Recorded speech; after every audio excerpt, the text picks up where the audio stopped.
መስራት እየፈለጉ የሚያግዛቸው አጥተው ስንት በጣም ጠንካራ ሀቡ ከበቄ ጋር ከወጣ በኋላ የሆነ ቅባት ምናምን ኮስሞቲክስ ቤት ተቀጥሯል። አዎ ረስቼው ነው።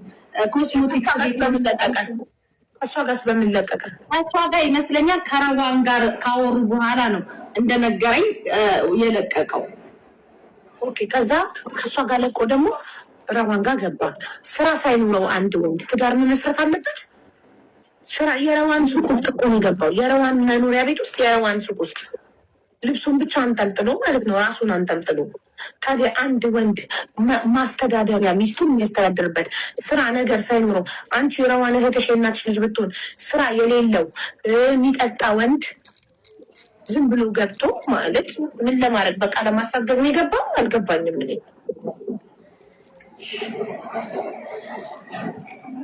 ማለት መሲ አይደለችም የሚያጣበሰችው። ስለዚህ መሲ አይፈረድባትም።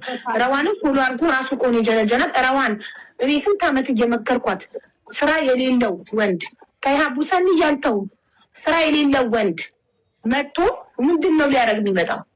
ምን ቤት ገብቶ ሊያስረግዘኝ ብቻ ሳያስተዳድረኝ የቤት ኪራይ በኔ፣ ሱቅ በኔ፣ ሁሉ ነገር በኔ ካልሰራ ምን ያደርግልኛል? ኦኬ በጉልበቱ ሊያገለግላት ነው የመጣው እንደ ተቀጣሪ ሰራተኛ። ይኸው ዛሬ ላይ እሷ እኮ ስቃይ ላይ ናት። ስቃይ ላይ ናት እኮ አርግዛ እያለቀሰች እየተራበች ድብን ብላ አንገቷ ቀር ስትመስ ያልሰማችሁ እቺ ልጅ ልጇን ነው ቢሞትባት ትናንትና ሱቅ ውስጥ ያለው እቃ ራሱ ምንም አሁን መሸጥ ያለባቸው እቃዎች አሉ። ሀቡ አልተሸጡም። ስንት ቀኗ ቤት ውስጥ ናት ያለችው። በቃ ምግብ አትበላም። ማርያምን እኔ እንደው ሱቁን ክፈቹና ለሀቡም ነግረናት ገዝት ላይ ሰው እቃውን እንዲገዛ እናድርግ ራሱ ብያታለሁ። እቃው ቢያንስ ላይ ያለው ከመውለዷ በፊት ሁሉም ቲክታክ ላይ ያለ ሰው ሁሉም እቃውን ገዝቷል። መውለዷ እየተቃረበ ስለሆነ ብዙ ነገር ያስፈልጋታል። ምንም እቃው እየተሸጠ አይደለም። ሱቋ ዝግ ነው ያለው። እቤት ብቻ ነው ያለው። ጉበዝ ነበረች እኮ በስራ በእናትሽ። እሱ ወደ ህይወቷ ሳይገባ ሱቋ፣ ንጽህናው፣ አደራደሯ፣ ጉብዝናዋ፣ የቤቷ ንጽህና በቃ አረብ በቃ የሎካሎቹን ቤት ነው የሚመስለው። ማርያምን ቤቷ ንጽህናዋ በቃ ጨዋ ሴት ታውቂያለሽ እኮ። አሁን ምን ዋጋ አለው? ሱቋ ተዘግቶ ከዋለ ካልሰራች እንዴት ነው? ገበያ ይቀዘቅዛል፣ ከስተመር ይጠፋል። ነገ ሀቡን የምናስብላለው ነገ ፋሲካ እኔ ጋር ያለችው ፋሲካ ያንቺ ልጅ እኔ ወሰድኳት።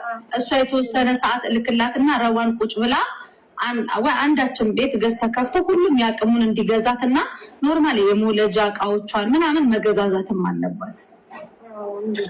እቃዋን ሽጥላት ማለት ነው። ፋሲካን እልክላት በራሷ ቤት ገዝት ላይ ከፍታ ፋሲካ ሄዳ ትሽጥላት። እንደዛ ነገር እናደርጋለን ወይ እኛ ገዝቷ ላይ እንሄድና ረዋን ቁጭ ብላ የእያንዳንዶቹን ዋጋ እንትን ያለች ፋሲካ ነገ ትሄድላታለች። በቃ ትሄድላታለች። እኔ ሱቅ እዚህ ሆናለሁ፣ ፋሲካ ትሄድላታለች። በቃ ፋሲካ ሱቅ መጥፋት አለበት። በጣም የሚያሳዝነው እና ሀቡ ምናልባት እኔ ረዋን የ3 ወር የ4 ወር እርጉዝ ሆና እንደማንኛውም ሰው ነው ያወቅኩትኝ። ፍቅር መጀመራቸው ነበረ። ምንም